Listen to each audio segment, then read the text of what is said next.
which would be our roundtable discussion number 3 on the dollars and cents behind safeguarding Caribbean networks and information systems. I'll be the moderator for this panel. I'm Nigel Cassimire. I'm Deputy Secretary General and Head of Regional Policy Development for the CTU. And joining me, I would have 3, well, I guess informed speakers. The first of which is Mr. Shernon Osepa. He is the ISOC's Internet Society's Director for Caribbean Affairs. And joining him as well on the panel would be Ms. Kerry-Ann Barrett, who is one of the specialists at the CICTE group of the OAS. I'll let her talk a little bit about what they do as well. And thirdly, Mr. Shawn Fuschi of the Ministry of National Security with the government of the Republic of Trinidad and Tobago. And we'll be exploring this issue of dollars and cents.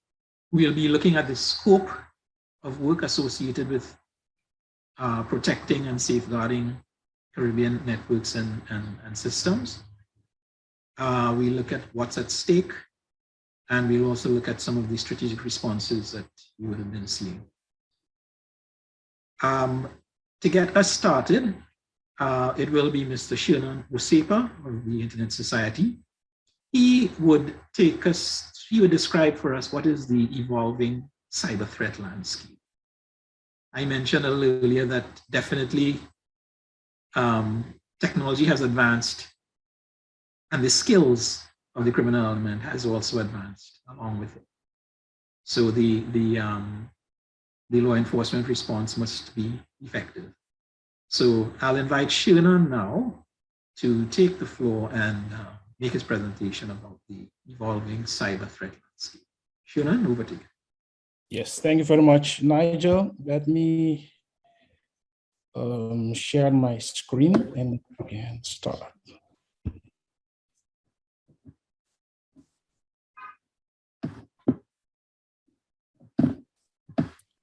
I guess you can see my screen, right? Yes, I can. Yes. So first of all, I would like to thank the organizers, Aaron, CTU, LACNIC, for inviting us, for inviting Internet Society. It's always a pleasure for us, a pleasure and an honor to give our contribution to the development of the Internet.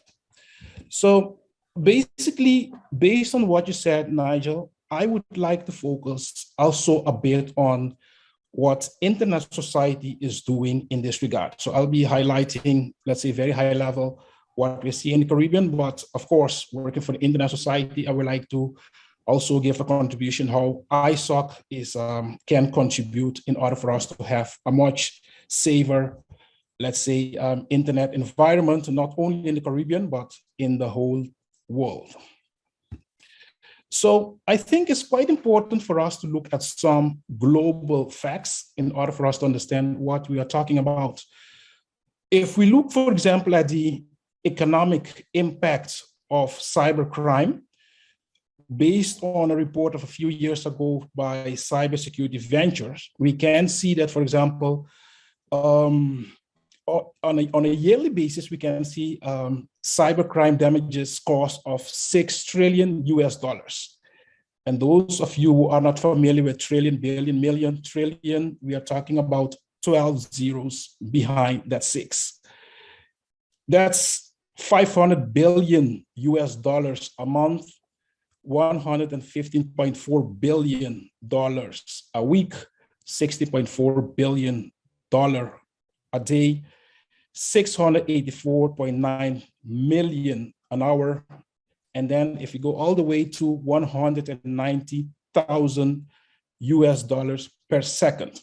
These are significant numbers. If you look even at the 190,000 US dollars per month, I think most of us don't make, let's say, those amounts even per year, right? So we are talking about significant number of damage cost being seen within, let's say, the global cyber crime. If we look, for example, what did happen during, let's say, the pandemic, initially when it did start, but also what we are seeing nowadays. Initially, we have seen, for example, an increase of almost 700% what we call phishing attacks related to COVID. All of us, in one way or the other, were searching the internet, trying to get solution for the challenges that we were seeing with COVID. So this was a unique opportunity for hackers to perform all these phishing attacks, given that people were trying to solve their problems. Also here in the Caribbean, we have seen some challenges in that regard. If we look at Jamaica, for example, with the Jam COVID app, which is an app that people were using to keep track of all these developments with respect to people coming to the island regarding COVID, quarantine, and all these kind of things. We have also seen a data breach with respect to that app. So the Caribbean is not immune. All things that we are seeing globally, these are happening in the Caribbean as well. If you look a couple of years back, just to mention Jamaica again, 2017 to 2018, we have seen cybercrime damage cost of around $100 million US. This was in 2017, even before the pandemic. So the Caribbean is not immune, and we are seeing the same challenges that we are seeing elsewhere taking place in the Caribbean as well. One of the other, how do you call it, information that I know based on also my previous job at ICANN back then, the Caribbean is like a playing ground for hackers. They know that most of the times our networks are wide open. So this is the place where hackers come to prove their skills. And when they get all the knowledge that they're supposed to get, they go elsewhere to continue with what they're doing. So also, if we look, for example, at a report by the World Economic Forum of 2018, we see that, for example, from the 20 countries, the best countries prepared with respect to cyber attacks, the Caribbean didn't make it to the 21st countries on that list. We are not even mentioned on that list. Even if we look at Europe, for example, it's Norway that's on the 9th place. So even countries with a lot of resources, they have challenges to deal with cyber attacks, cybercrime, and how to protect their critical infrastructure. So what are we at Internet Society doing in this regard?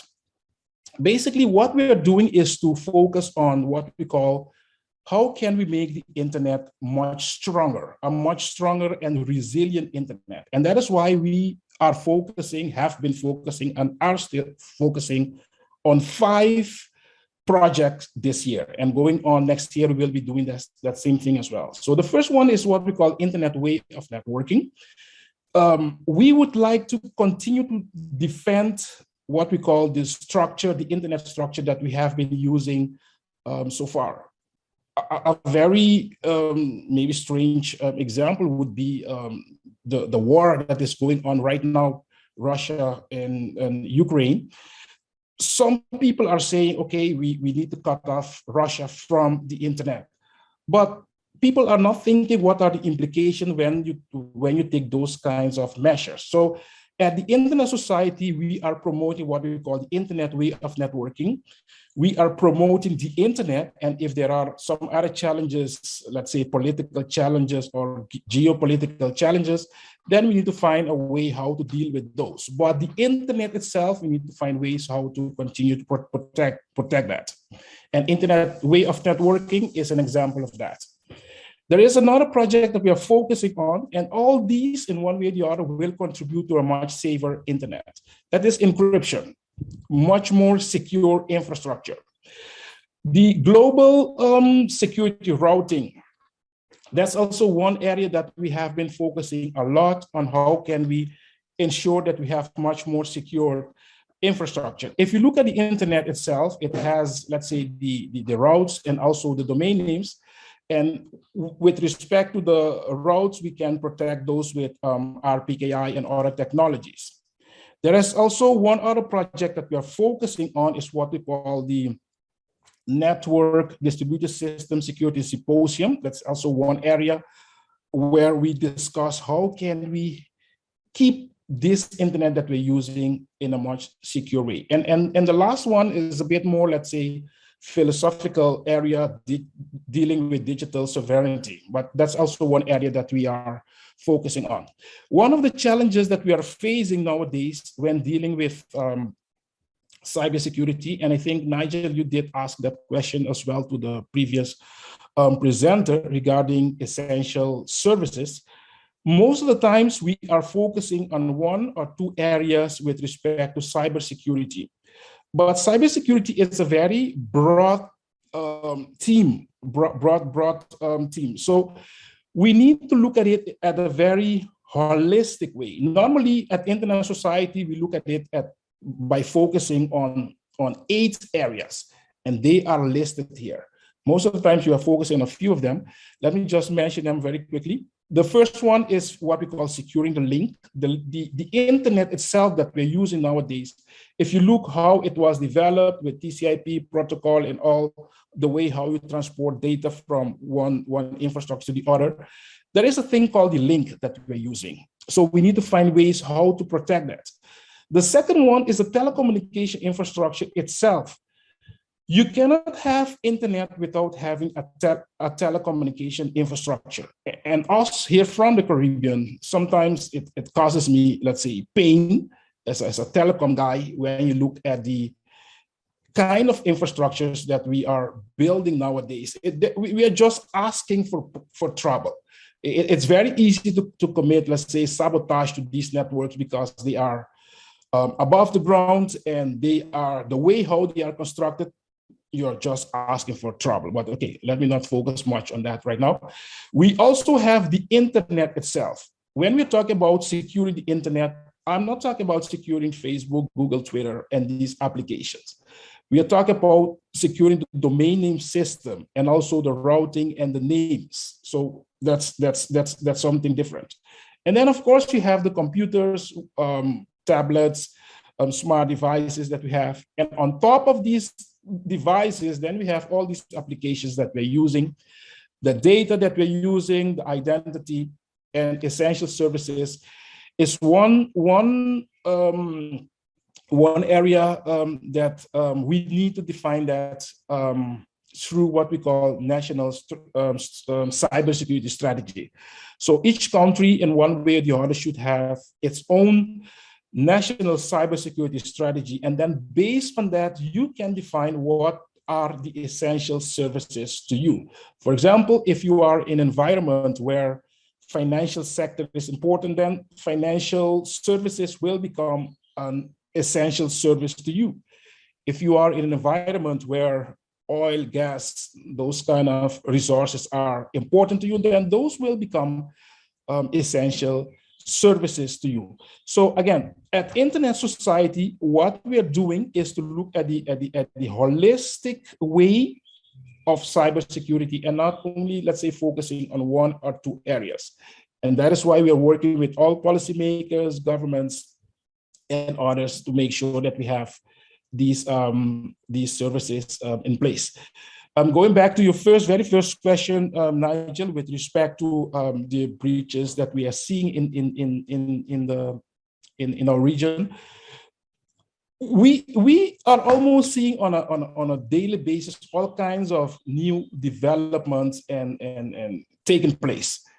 Remember, these hackers, crackers, whatever you may call them, they are very, very knowledgeable. Sometimes, even can say most of the times, they have very high level, let's say, education, PhDs, master in computer science. So it's a real challenge how to keep up with all what they are doing.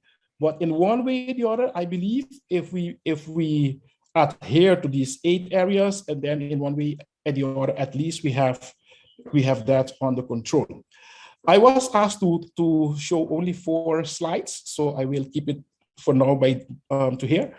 And later on, if there are more questions, then we can make the deep dive. But for now, what I wanted to do is just to give you, let's say, very high level, the holistic view, how we at Internet Society look at Internet Society, at cybersecurity challenges. And then later on again, if there are questions, we can make the deep dive and focus on very specific area. So I'll keep it for now to here, and then going back to you, Nigel. Thank you very much, Shernon, for getting us off the mark. I'll invite our listeners to begin. You can begin posting any questions you might have for Shernon under the Q&A tab at the bottom of the Zoom window.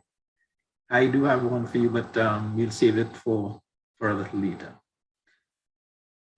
We'll go on to hear from our second panelist now, who is Ms. Kerry-Ann Barrett of the OAS's CICTE group.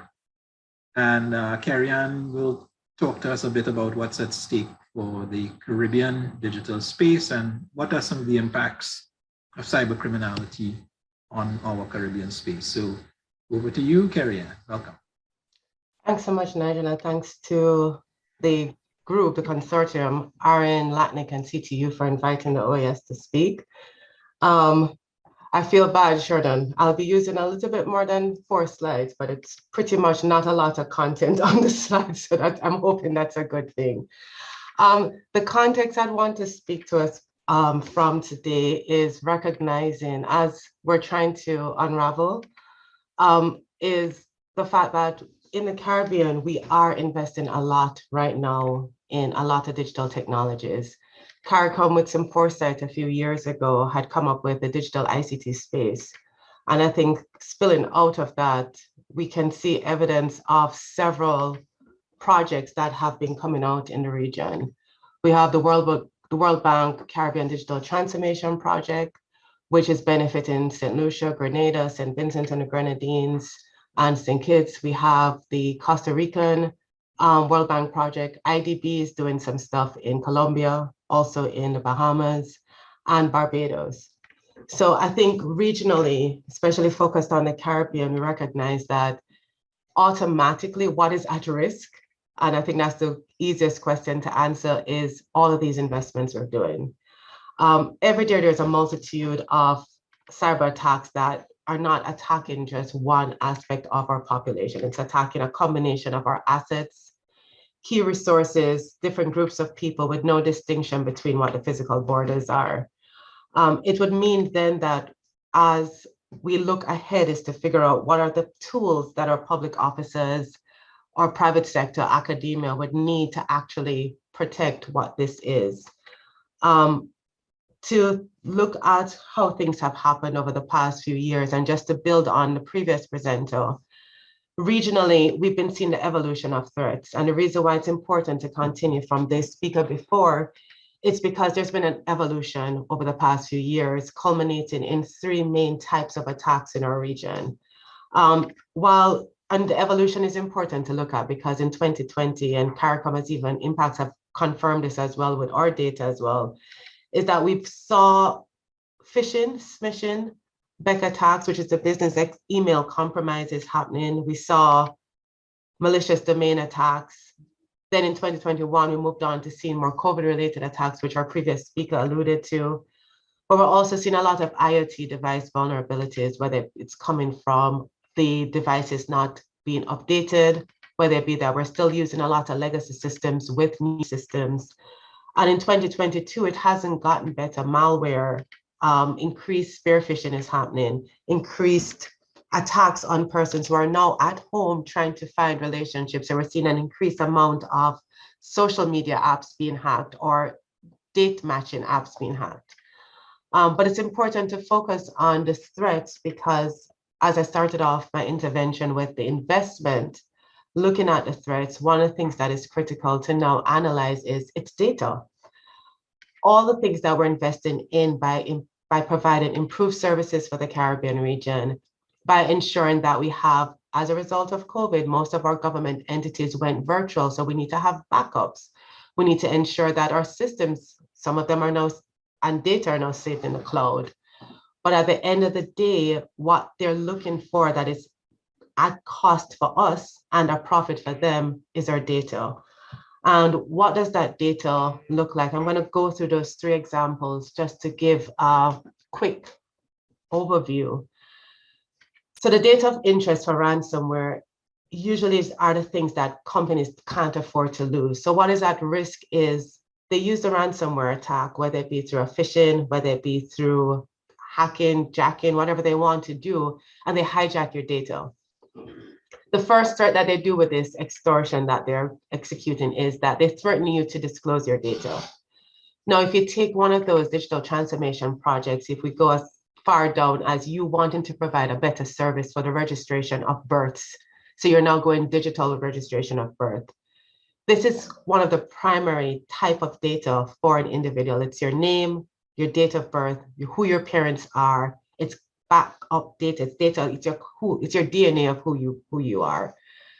Now, if it is that an entity would not want that data to be disclosed, whether for reputational harm or because it's just privacy and there's data protection legislation in the country, there's a cost to the entity if this data is leaked.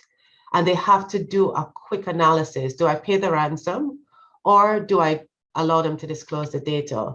The second stage that they now have to consider, what if they threaten not just to disclose the data? Because we have data leaks all the time happening because of a previous employee or something. They could disrupt your service permanently, or they could cripple you temporarily. An entity then is at risk to think, do I want my services disrupted? How critical? If you look at the recent Massey attacks, Massey was able to shut down and they were able to manage communication to all their customers instantly. But what if they did not have the ability to shut down and still stay afloat after that shutdown happened? Another thing that they would say is that, I'll tell your customers. They'll threaten you and they'll say to you, okay, if you won't give me the info, I'll let your customers know that you're not as secure as you say you are and that I have their data, and have them pressure you to pay the ransom to ensure their data is secure. The other factor I would want to examine really quickly is another area that's data of interest is what we call the remote desk protocol hacks. 50% of the ransomware attacks we're seeing now are coming through this. And building on our previous speaker, COVID forced many of us to go online without any secure data happening or secure protocols being put in place, either on our home laptops or home networks or those that are at work. And the remote desktop compromises have been happening more often than not, where they're actually hacking into the systems through the remote connections that we have. Now, what we recognize is that with access with the remote connection, they're able to go into your company's networks through your machine almost directly. And with that, companies and individuals and their personal data is at risk. Another quick one in terms of data is email compromises. We've seen from one of our sources, CICTE America's network, which is a network managed by the OAS CICTE. It's a network of certs throughout the region. We do have some Caribbean certs a part of it. For example, Trinidad and Tobago, Guyana, Barbados, Jamaica are all part of the network. And we collate third-party data from many of our threat intelligence sources, and we give this to our member states for free.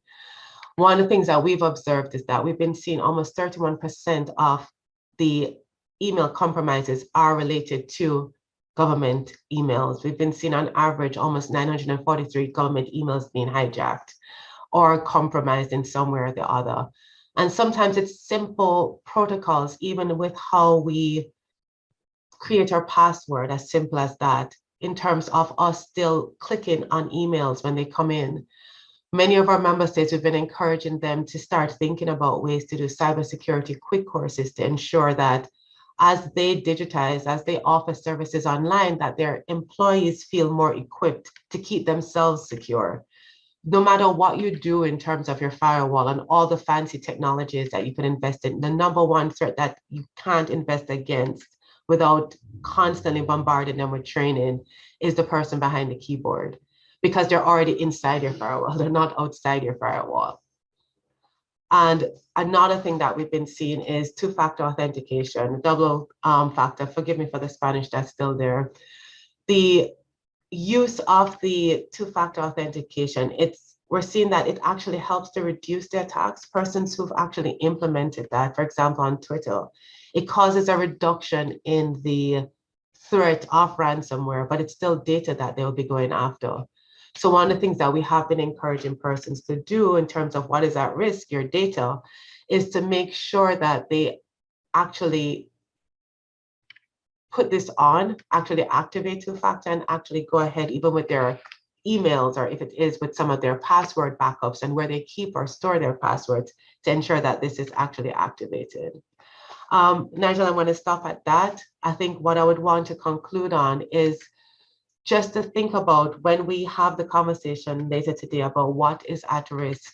I think I just wanted to just re-emphasize the main message is the Caribbean, we have to digitize, we have to compete, we have to be part of this global digital ecosystem that happens to survive. But in us doing that, we have to take into account that security by design is one of the things that we have to think at the beginning, the baseline. If we're going to be doing requests for proposals, if we're going to be doing contracts, ensure that security protocols are a part of what you ask the vendor to do. What is at risk? And that's the message I think that I would want to say is our data, our citizens' data, and that is what we need to work towards protecting. Thank you. Thank you. Thank you very much, Kerry-Ann, for that. I think it's clear, indeed, the value of data in today's world, and it wasn't something that was really very obvious before everything went online and became kind of instantly accessible. But we will get to the general discussion in a short while. And I would now like to invite our third speaker on this area, who is Mr. Shawn Fuschi, who is the IT manager at the Ministry of National Security in the government of Trinidad and Tobago. And Shawn is going to talk to us about maybe some of the strategic responses to cyber criminality and what might be some of the useful or good practices that could be recommended. So Shawn, I would invite you now to take over to you. Hi, good morning all. And let me first say that it is my pleasure to be working again with the CTU and some of the other colleagues on this. I would have worked a lot with some of you when I was at one of my former jobs at CARICOM Impacts. And it is so interesting that I smiled as Kerry-Ann ended, because she ended by saying, what is at risk? And it's so interesting that we work with people for so long and we end up in that same mind space, because I actually have on my notes to start with, what is at risk? You know, we have to ask ourselves, as we start thinking in terms of cyber criminality, I've been asked to speak about approaching some best practices, standards, and innovation. And the question is, where do we start? Yes, from a national perspective, we talk about having national strategies in terms of how you're going to deal with cyber, how you're going to deal with cyber crime, cyber security, that kind of thing. But what I want to do is just to quickly align what we do to our everyday life.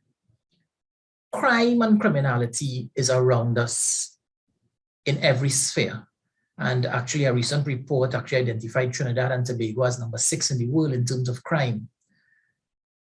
So the question is, how do we protect ourselves? And I think in each of us in our daily lives, the first thing is that we don't want to be a victim of crime. So what we do, we try to prevent it. What does preventing it mean? Preventing it means being more aware of our own environment, being more aware of the threats that are around us, and putting mechanisms in place. We talk about also having a strategic approach in terms of looking at the long term and actually basically planning your way to get there. In our personal lives, we don't want to get affected by crime.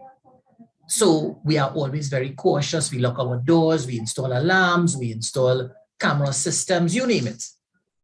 From a cyber perspective, I just want to deal a bit in terms of personal, and then we'll go to the business. What really is at risk? Well, We really want to protect our identity. And as Kerry-Ann alluded to, is really about the data and access to that data. So it starts with the devices that we use, whether it be a cell phone, your laptops, your mobile devices, and how do we sure to protect those? Obviously, we want to stay away from borrowing the cyber cafes, the public devices. Be very cautious when you use, and I normally tell people, do not use your personal information on those things. How do you access? Whether you access your email, your bank account, your online banking, your application for a form, that kind of thing. Look at your passwords, how you set them, what kind of protocols you put in place in your own personal life. Some people may have a little list somewhere right down of all the entities and what are the passwords that they use. Even if you're writing down a password, because sometimes we know with age, the big starter tell us, boy, I can't remember all these passwords, so much things around me. How am I going to remember all of that? You don't have to write down the actual password. You can write down something close enough to what the password is, so that when you identify, when you see what you have written, that then eludes you. So you have to be a bit more creative, because you have to ask yourself, what if somebody were to get this written down piece of paper that I have everything on? What would be my fate? The connections, whether it be a connection at home, the connection on the bus or the mall, the free Wi-Fi. Let's be careful of those. A lot of times we travel and we get free Wi-Fi in the mall and that kind of thing. And yeah, we jump on them. And sometimes they ask you for your credentials, give you a little email address. And you know what we do? We put in the email and we probably put our email password on the password for the portal to get access to it. How do we protect what we do? So that's just some little things that I want us to start thinking about. Now, at the end of the day, when you look at it, if a crime does happen, you hope that the police will then capture the perpetrator, charge them, and bring them to justice. Within our communities, we all know that that in itself, even in the normal world, poses a challenge. Up to this week or last week, we had the Commissioner of Police in Trinidad and Tobago talking about the fact that one of the problems that they have is when they apprehend the perpetrators, they go before the court, they get bail and they're back out to repeat the cycle again. As it is, we have a number of Caribbean entities who do not even have proper cybercrime laws, proper cybercrime bills being passed through Parliament. In Trinidad and Tobago alone, our cybercrime bill was developed in 2012 and has not been passed to date. So at the end of the day, even if it were to happen, even if they were to find the person, even if they were to charge the person, on what basis?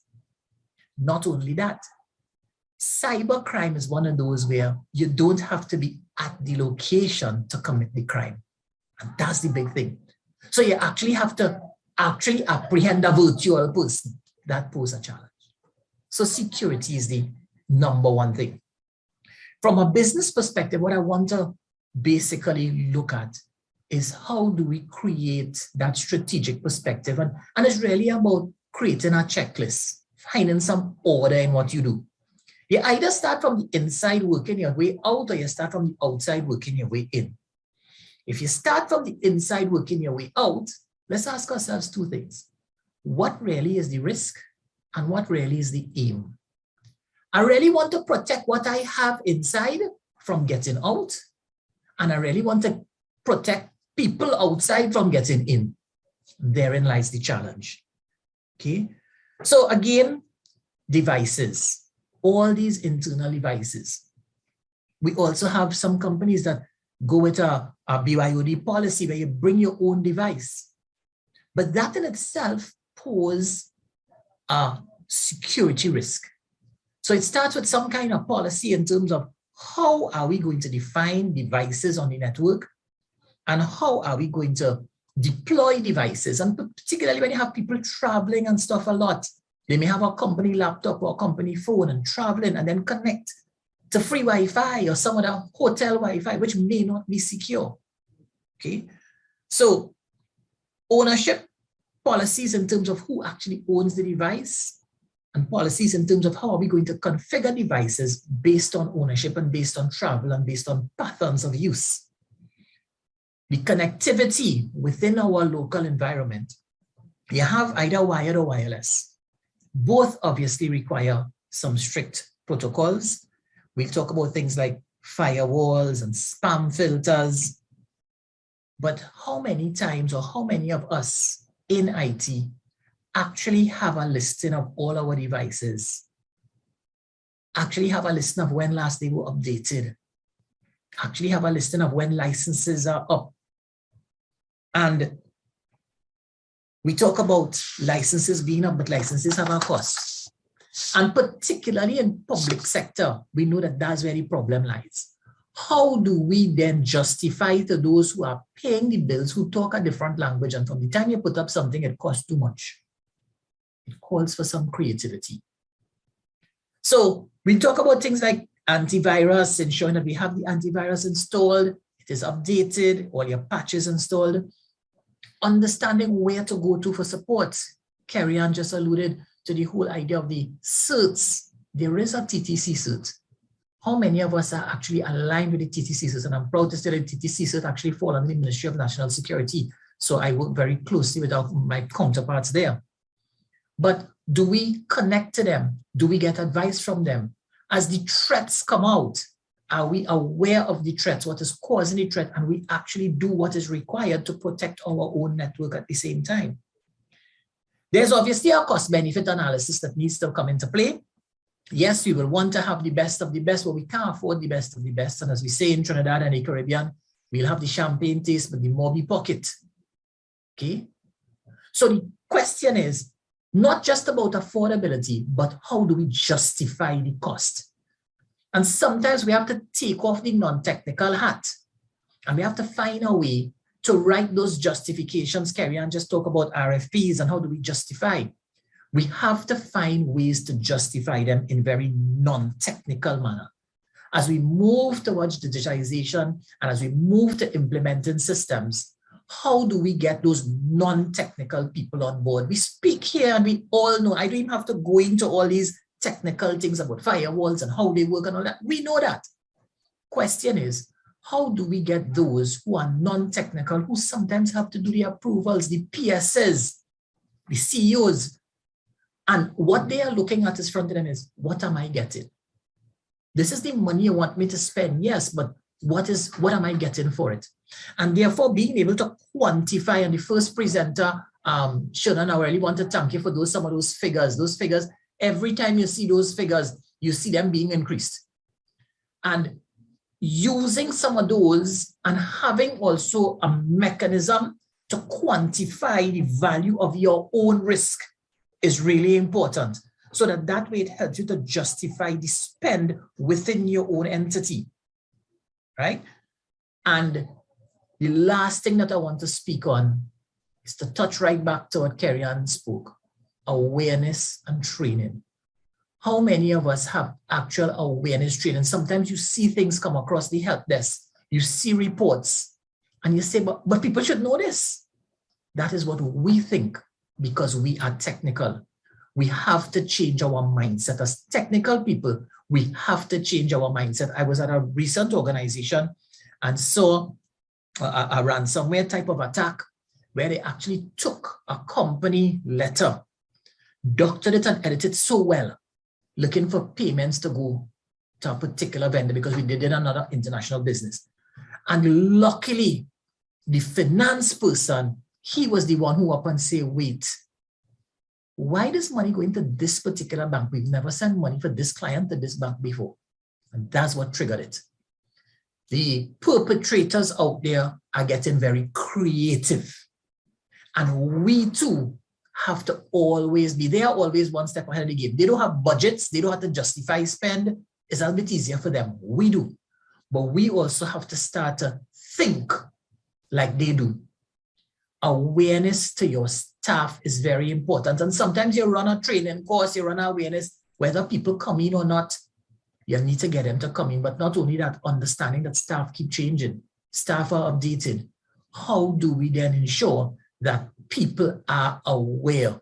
Make it part of your daily routines within your organizations, that your technical staff, when they go to fix a problem, they help people understand the challenges. When we see the risk, we need to educate those around. We need to keep informing, communication. So I want to leave you with 2 words, awareness and communication. 2 key elements in terms of protecting ourselves. Let's try to identify those little creative ways. Sometimes you may want to just to simulate a little attack on your own network. You're trying to get money to upgrade the firewall. It might sound harsh, you know, but sometimes just bring down the firewall for a little morning. To let the head of finance know, listen, this is the risk that we run. Let's find little creative ways, but more than that, awareness and communication. And I'll leave you with those 2. Thanks a lot, people. Nigel? Thank you. Thank you very much, Shawn, for that. And I think those are some very practical and useful perspectives that you presented there. I actually, before you spoke, I had penned a question myself as to whether we can talk about security of these networks and systems without addressing the digital skills of the users. And the last comments you made suggest not. And I don't know if any of the other panelists, well, I expect the other panelists would be of similar view. I'll invite everyone to put questions into the Q&A and so that they can be addressed. I saw Kevin Swift's hand go up. I don't know if Kevin, you wanted to raise something? Yes, hi Nigel. I think we were thinking the same thing. Basically, I wanted to get somewhat of a drill down. So firstly, I joined the congratulations to the speakers because I think the points raised were very insightful, especially just drilling down or breaking down what are some of these security concerns from a non-technical perspective. And on that very point, I just wanted to hear from probably Kerry-Ann, I know she has to go just now, and Shernon, on what are some of those initiatives or practices that you could drill down from your institutions when it comes to that sort of people-centric awareness building? Thanks, Kevin, for the question. One of the things that we promote is, Shawn alluded, in terms of having a national cybersecurity strategy is one thing. That's something as a nation you can pretty much say to your citizens that this is what you're doing. But on the institutional level, there are a couple of things that we recommend, and I'll just name just a few. One is to ensure that you do have somebody who's in charge of either cybersecurity awareness and not just your IT manager, because the IT manager is really focused a lot of the times on either procurement, network security, focus on all those things.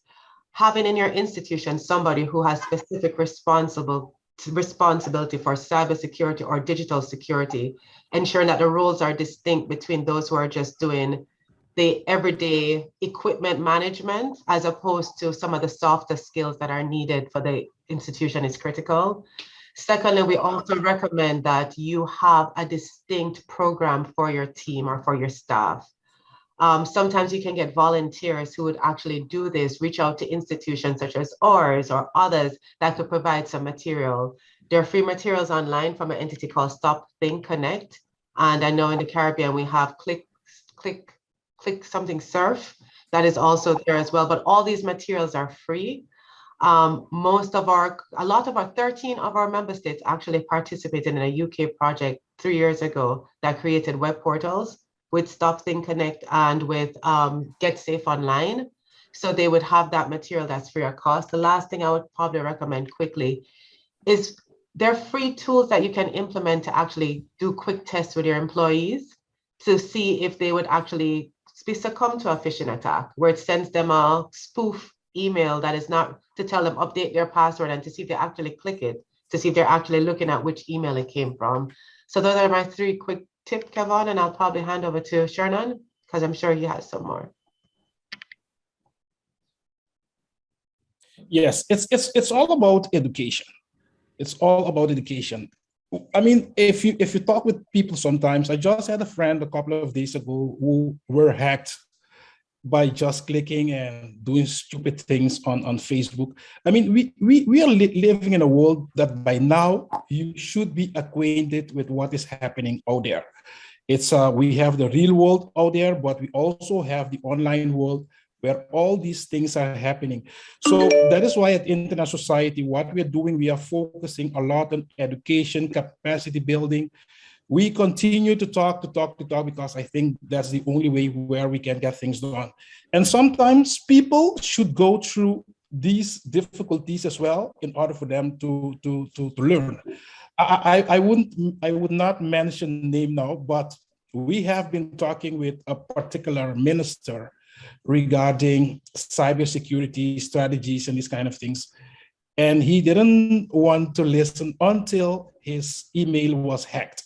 And then they contacted us. They want us to provide trainings and these kind of things. So again, we have heard a lot of measures that can be taken, but it's important for us to focus on raising awareness that the world that we're living in right now, it's not the world that we have been living in like 20, 30 years ago. So we need to be aware of this and see how we can solve these challenges. Thank you very much. Actually, Kerry-Ann had to leave us at this point. Although I did have a question I would have liked to post her about some of the projects, digital transformation projects that she had in her presentation. I guess we'll have another opportunity. I have a leftover question for Shernon though. Shernon, you talked about all the efforts that the Internet Society is making and so on. What sort of public policy or governmental action would you like to see that might support what ISOC is doing?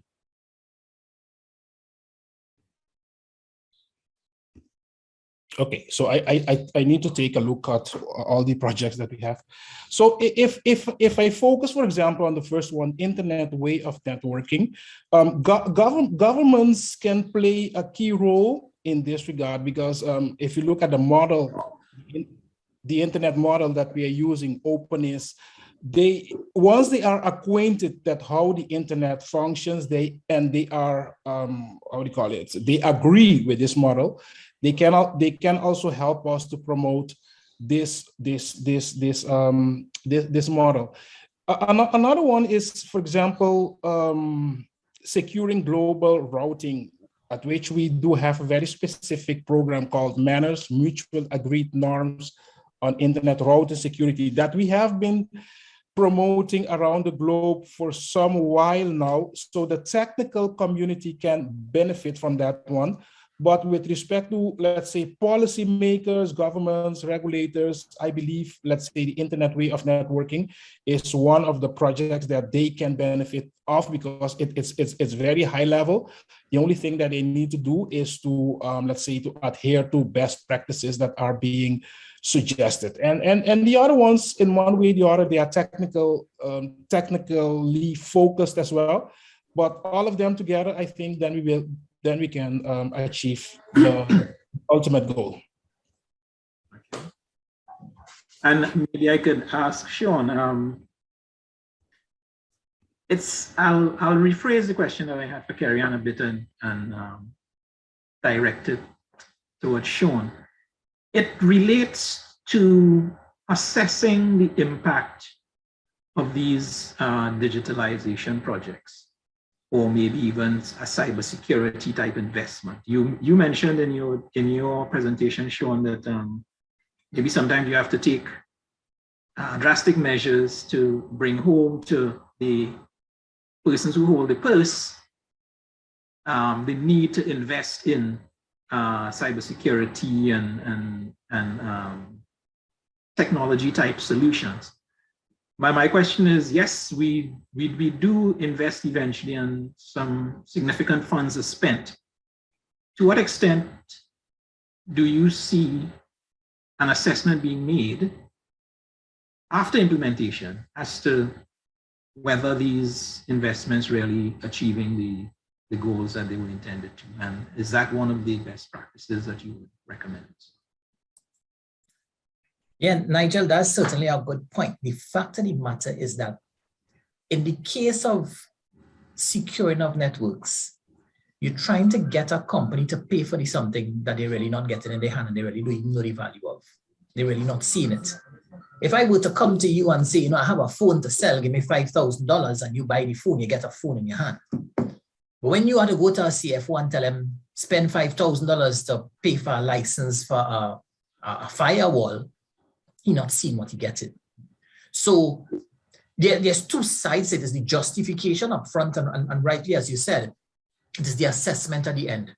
So recently, the CICTE in Trinidad would have been working with, it was a UK project doing an assessment throughout Trinidad in terms of looking at a number of critical companies and doing an assessment in terms of where they are in terms of identifying risk. A number of entities would have done some other risk assessments, and we basically use those risk assessments as the platform to justify projects going forward. I don't think, however, that we do enough in terms of that monitoring and evaluation, looking at the aftermath and seeing were the objective actually achieved. And that is something that we need to do. And the other side to that, or something that I just want to tie into that, is we have to start identifying, and I want to align it to real life. If something happens to us from a crime perspective, we go to the nearest police station and we report it. And we improve thereafter. What we did, we would never do it again. If something happens to us in the cyber realm, what do we do? Who do we report it to? Some entities don't even know where to turn or what to do and how to improve. And normally you get robbed, you tell all your neighbors so that everybody now becomes more secure. But when we get attacked, we don't want to tell nobody because we want to protect our reputation as an organization. And therefore, we are basically leaving all our other entities open to the same type of attack.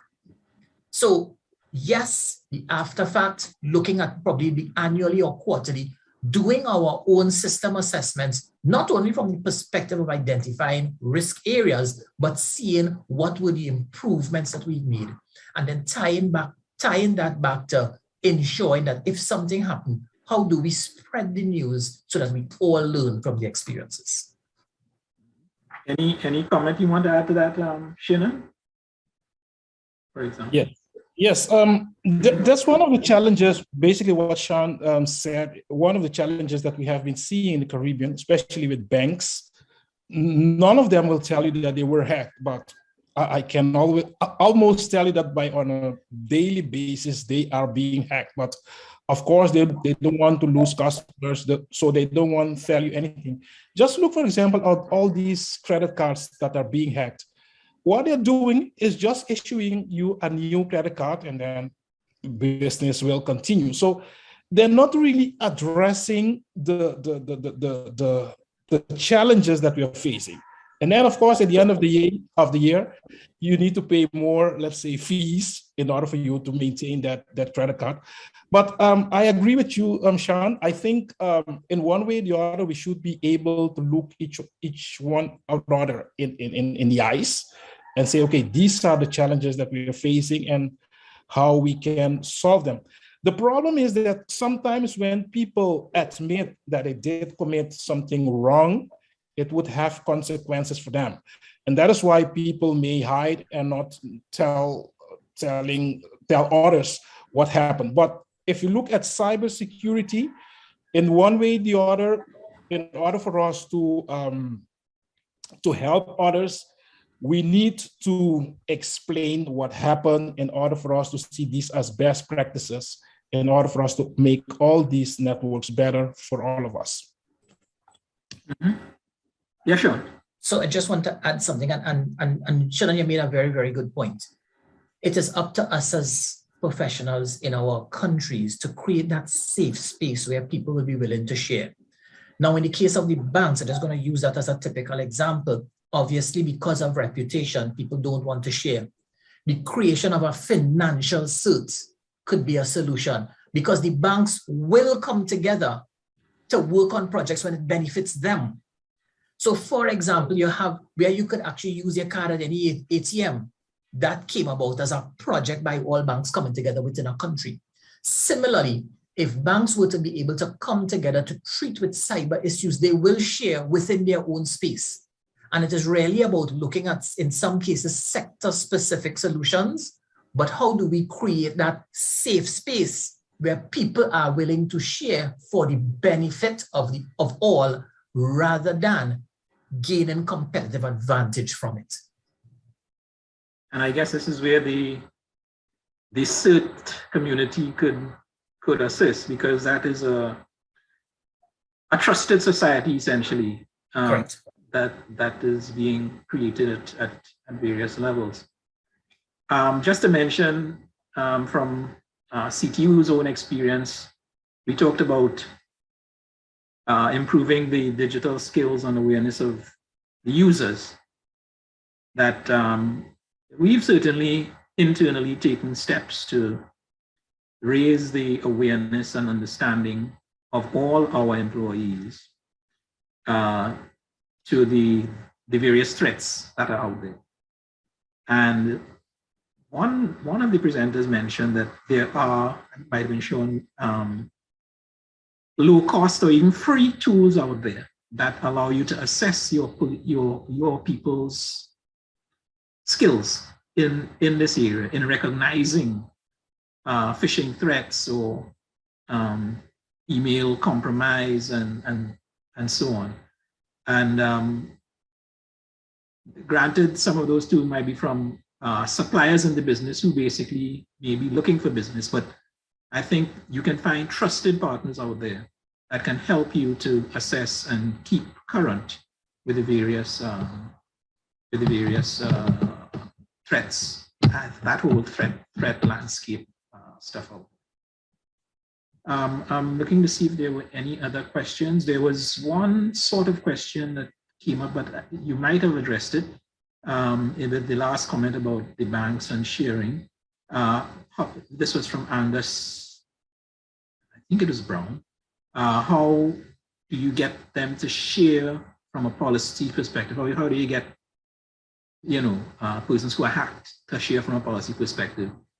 In the feature presentation, actually, we asked, when I had asked the presenter, Daniel, about critical infrastructure and whether that needed to be defined legally and so on, and he recommended that it be codified, that what critical infrastructure is, such that if there are hacks in any such infrastructure, it must be disclosed to law enforcement and so on. So there might be some legal measures that we can also seek to apply to some of these things.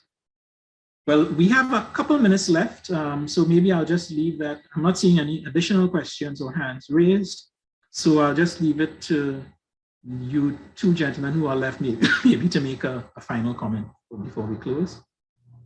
Yes, just one comment I would like to give with respect to certs or C-certs. We need to put things into perspective, right? Because if you look at a cert, it's like a fire brigade.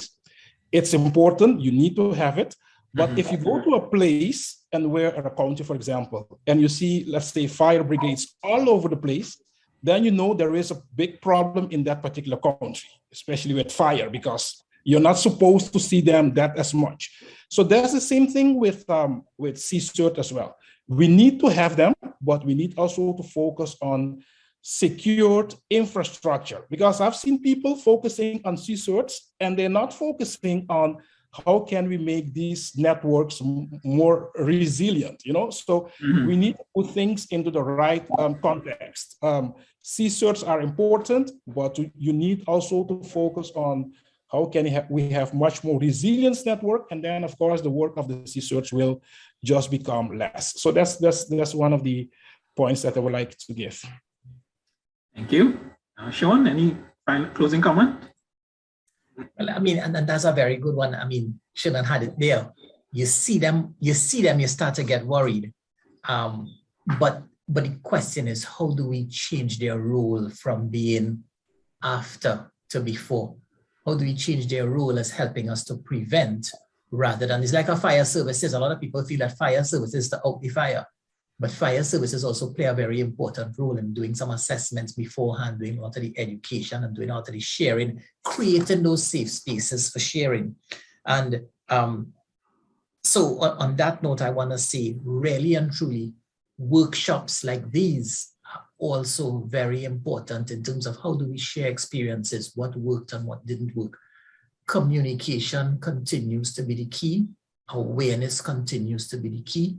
But I'm saying too, as we try to make people aware, as we do the training, let's start thinking outside the box, because for too long we continue to have training sessions, training material, everything is right there.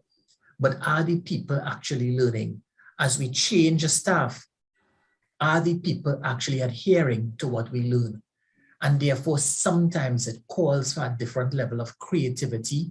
It calls for a different level of how do we approach it? And every organization is also going to be quite different, right? So how do we tailor those learnings and those awareness practices to ensure that we are getting some results? And as Nigel also alluded to earlier, measurement of success is very important. So that would then help us to tweak and to modify as we go along.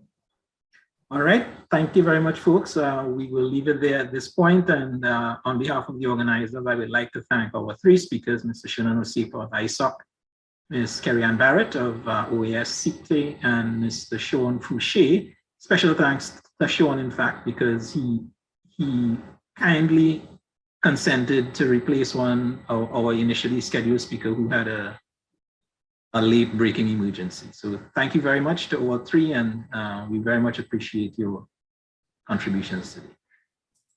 I will now hand over to the moderator for our final roundtable session.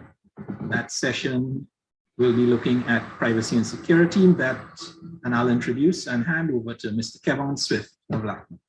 Kevin, all yours.